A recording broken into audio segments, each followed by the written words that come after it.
Hello folks, Alex here. This is Alex Unabridged, and today I'd like to have a little chat about audiobooks and how they can make a difference to your enjoyment of a book.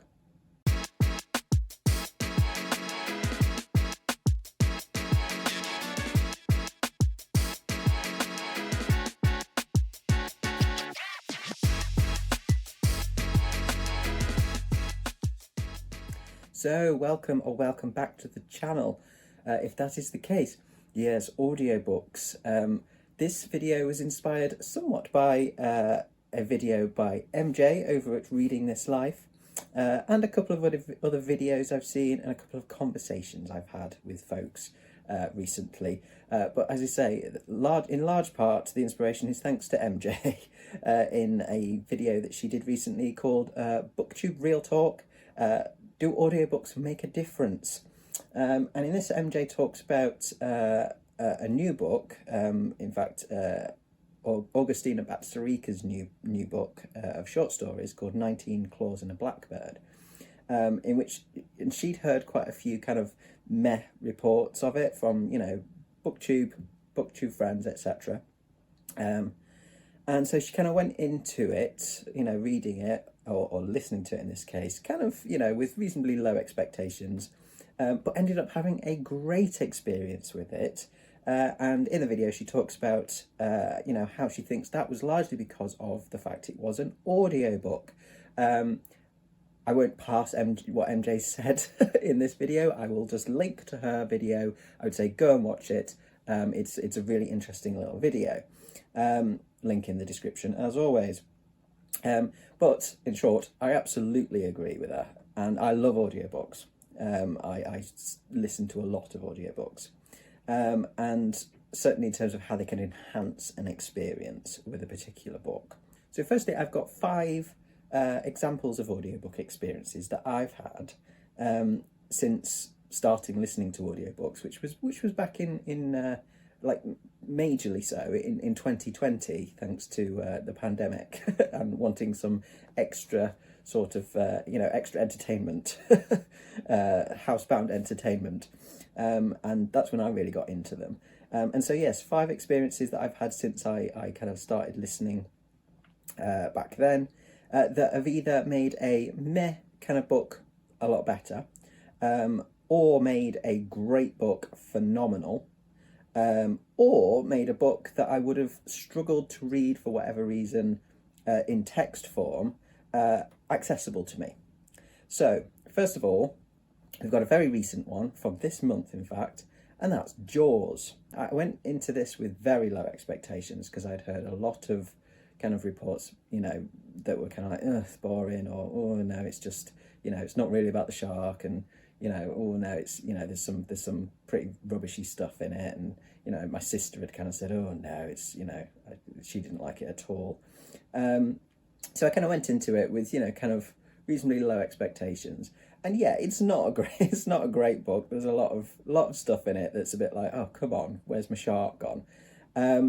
But the narrator for it, which was Eric Steele, lifted that book, definitely, absolutely, definitely. It really lifted some of the characters, I think, like his narration for Quint, and it is over the top and kind of piratey. It worked really well, and it made it amusing, and it made it engaging. And even the sections of the book where the shark disappears and it just becomes just either a little bit boring or just a little bit like, oh no, I'm not sure about the writing here or the content of it. Some of the the kind of the relationship stuff that's in it. It was get throughable because of the narration. I think the narration certainly helped with that. I think potentially I would have struggled to get through it. Otherwise, I might have ended up DNFing because I would have just got bored. Whereas because I could have it on in the background while I was washing up or, doing bits of artwork, I didn't have to kind of devote extra time to reading it. And because, as I say, the narration was good, it got me through that. So I enjoyed it. It was an enjoyable listen to me. Second then is one of my favourite books and my favourite Stephen King, and that is It. I started reading it in the book form probably 2017, 2018, something like that. And I read probably about 3/4 of it. And then for whatever reason, I had to put it down for a bit. I think I was really busy with work. And so I had to kind of put it aside. I didn't have time to read. And I never went back to it, despite the fact that I was really enjoying it as a story. And then when I started getting, when I basically I had like a 3-month trial, I think it was, with Audible at the beginning of the pandemic, when they were trying to get people to, buy in, basically. And I thought, yeah, do you know what, I'm going to get that. And the first thing I'm going to listen to is It, because I really want to get through it. It kind of stayed in my mind, but I just hadn't, for whatever reason, wanted to go back to reading. And so I picked that up, and this one I credit with getting me into audiobooks, because once I'd read this and I had literally just beasted it, I could not stop listening to it. It was so good. And as I say, even though I knew like 3/4 of it, it was just the right amount of scary. It's that level for me with horror. And, it was the perfect example of this, where horror movies are too much for me. Books sometimes aren't quite enough for me in terms of like reading them, in terms of the fear factor. I want a little bit more fear. Audiobooks, because I'm being told the story and there's more of a performance to it. That's the sweet spot for me. And Stephen Weber, who narrated it, I thought was excellent as well, and like, he did a really good job with kind of really creating the atmosphere through his narration, as much as King does with his writing. So yeah, that one, as I say, I credit that with getting me not only back into audiobooks, but also really getting me back into some horror stuff, which I hadn't read much at all for years. Okay, third on the list then is The Turn of the Screw by Henry James. And this was narrated by Emma Thompson, apart from the introductory bit, which was kind of the prologue bit, which was Richard Armitage. So two well-known actors and two respected actors. I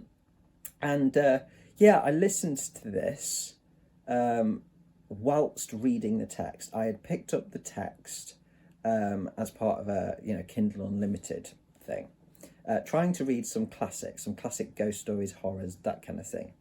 And I was struggling with just reading it. I was struggling with reading it because of the language, because it's older, and I've always struggled with that kind of the difference in syntax, the difference in sort of the way that the sort of composition of language, the actual language use, the pattern, speech patterns, actual vocabulary. I struggle with it. I've never studied it, and it's something that puts me off often with classics. And yeah, I was struggling a bit with it, just kind of getting the rhythm and things like that with it, and it just felt very stilted for me, just kind of reading it. But I wanted to finish it, and as part of this Kindle edition, there was the kind of narration to go with it. So I thought, oh, well, I'll try that and see what that's like. And as I say, it was Emma Thompson, who knows what she's doing. And listening to that and having the text in front of me as well, so that I could understand, how the actual pattern of text sounds, the rhythm of it, and get more meaning because of word emphasis and that kind of thing. And it's just there's a massive difference, I think, when you hear that kind of language spoken. It's so much easier for me to understand. And so for that, I really enjoyed The Turn of the Screw. I think I probably would have DNF'd if I hadn't have had access to that audio narration. So in that case, it really, really helped me understand the text. And so in that respect, like, if I go for a classic, I will probably always go for an audiobook, because I think that's an easy way for me to get over that hurdle. Okay, fourth on the list is another relatively recent read from back in May, and that is Nights at the Circus by Angela Carter, which is narrated by Adjoa Ando. I'd started reading the book in book form. I'd got an old copy that my sister had lent me, but it was the most ridiculously tiny text I think I've ever come across. And couple that with the fact that the language is dense and rich and just, it's not difficult language in terms of vocabulary or anything like that. It's just quite intense, is what I'd say. And so I'd got to the point where I was like, I'm not enjoying this. I'm enjoying the story, and I think the writing is amazing, but I'm not enjoying the experience, because it just felt too. As I say, I was struggling with the actual vision, with my actual vision and reading it. But just in terms of, it felt quite stilted again, because I was having to kind of, there was a lag essentially between the words going in and me kind of processing them. And so I thought, well, I'll give the audiobook a go instead then. Wow. A massive difference. Again, the magic that comes through, and this is a tale of magic realism, and it is a magical story. But the characters, the richness, the rhythm of the writing, of the language, of the speech, the characters. This was a performance, not a narration. You know, it was like a whole different level. And I think I definitely would have enjoyed the story and the writing anyway. The writing is phenomenal. But this just elevated it to, I think, probably, you know, what is gonna, when I redo my top 10, will probably get into my top 10 favourite books of all time. And that is, you know, largely, you know, credited to Adjoa Andoh's performance of that, being able to really pull me into this story and pull me into the richness, denseness of Angela Carter's work.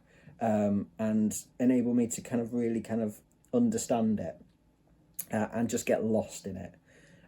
So yeah, that's one where it really did just elevate it to something absolutely phenomenal.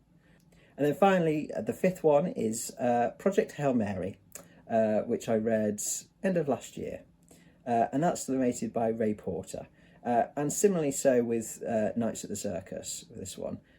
This is one where I think it's a great book anyway, and I would have enjoyed it in book form, but the narration just pushed it beyond that. Ray Porter's, again, performance of this character, this main character, and the other characters as well, was incredible.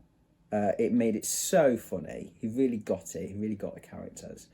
And I have to say with that, you know, there are, without giving anything away, there are elements of that where there is speech that's not speech. Anybody who kind of like, who knows the book, I think will know kind of what I'm talking about in terms of with Rocky.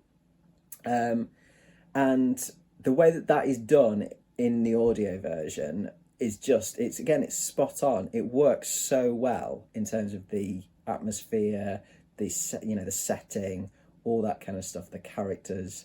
It just works brilliantly. You know, it's like I could play a film in my head to accompany the narration of Ray Porter's. It was that clear.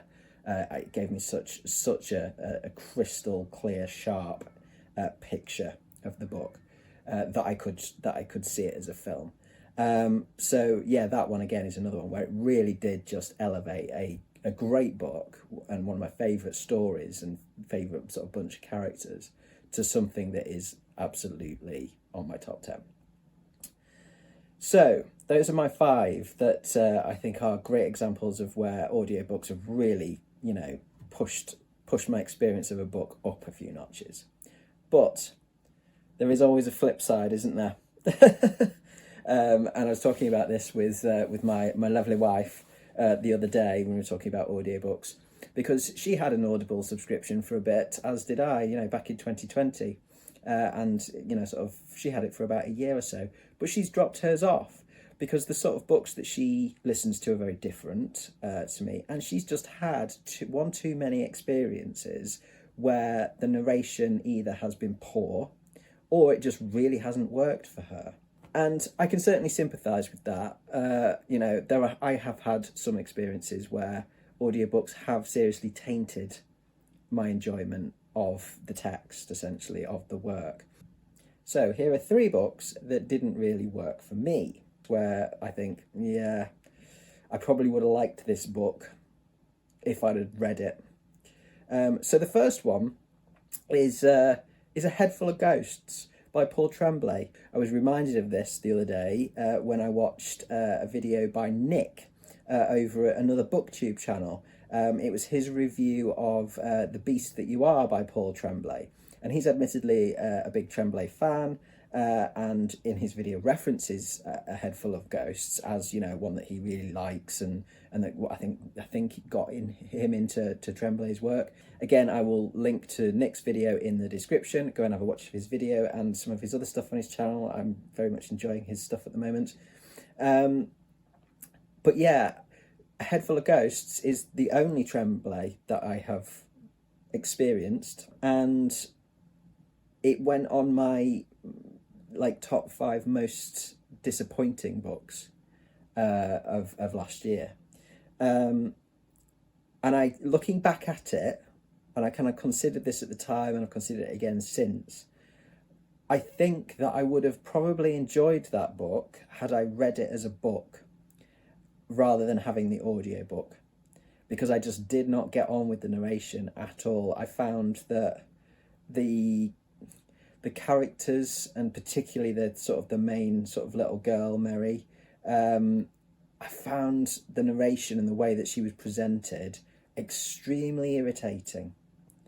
And I just found that that the narration grated on me. It wasn't bad per se, but it obviously just wasn't for me, and it grated, and it meant that I couldn't really connect with the material, because it was kind of too irritating, too grating. And so I think in that respect, for me, that was, probably I should have stopped and kind of gone, no, okay, I'll go and read this. But I didn't at the time. I kind of kept going, and then kind of felt like I didn't like the book. But everything I read of kind of excerpts of some of Paul Tremblay's other books, I like the writing. So I'm going to read some more Paul Tremblay in book form and see if I actually like it. And if I do, I will circle back around to A Head Full of Ghosts and read the text, and see if my mind's changed, or whether it could just be that actually I don't like that one. It's one of those where I'm not entirely sure, but I need to read some more of Tremblay's work to actually find out. Okay, the next one on my list of the not so great experiences is another one from earlier this year, from February, which was The Final Empire by Brandon Sanderson. And I DNF'd this. I got about just under halfway through, I think, something like that, if I remember rightly. And again, this was one where I kind of knew that I think I would probably like the book if I read it. I do intend at some point to go back and actually try reading it, but the narration was just, the character work wasn't bad, but it was the action, and there's a lot of action in that book, and it was like the narrator, it was like he was reading from an instruction manual. It was so flat that it didn't give any kind of momentum, any kind of energy to these quite complex and what should be quite exciting combat and kind of action sequences. And I just tuned out. I just completely tuned out of it. So again, that was one where, either it wasn't for me, or for me, to be honest, that's where I kind of go, yeah, that was poor, because you should be able to make it an action sequence exciting if you are narrating an audiobook. And the final one on this list is Nosferatu by Joe Hill, narrated by Kate Mulgrew. And this is one where Kate Mulgrew, I think, is excellent. I think, objectively, I can listen to some stuff narrated by Kate Mulgrew and go, she's a good narrator. She is a good narrator. But she just doesn't work for me on that book. I don't know why. I like the story. I like the writing. and I can objectively kind of sort of think, yeah, Kate Mulgrew is good, very good. But for whatever reason, it just did not work. And again, that was a DNF that I haven't come back round to yet. It's still on my list, essentially, as something to read in the future. So yeah, there's definite like downsides with audiobooks as well. Like if you don't get the narration right, either for you or just generally a poor narration, they can also like taint that book. So there we go. Those are a few of the examples for me of, you know, the pros and cons or the two sides of the coin with audiobooks. As I say, I love audiobooks. They got me back into books. I wouldn't be sat here doing BookTube if it wasn't for audiobooks and getting back into consuming stories 3 years ago. Before that, I rarely read, or when I did read, it was kind of, I'd read a horror or a couple of horrors, and then I'd have a big like gap between reading again. And the audiobooks have got me, have made me kind of a voracious consumer of stories again. So huge amount of credit goes to the audiobook, kind of format. But they are not for everyone, and they are not for every book by any means. There are some books which I wouldn't have as an audiobook, good narration or otherwise, just because it's the sort of thing where I know I need to read the text rather than listen to it. Like I couldn't do an Umberto Eco as an audiobook. It just wouldn't work. There's too many words and concepts that I'd need to look up, and I couldn't be doing with constant starting and stopping of an audiobook. So yeah, that they work amazingly for some stuff and then not for others. So yes, anyway, I shall stop rambling. Do let me know your take on audiobooks. Are you a big audiobook listener? Or are they just not your cup of tea? Also, the one thing that I will just say on the end of this video, which is worth saying, is yes, I know audiobooks aren't reading, technically, because it's not going in your eyes, but it's going in your ears, and it's the same words going into your head. So as far as I'm concerned, they are just as valid as reading the book.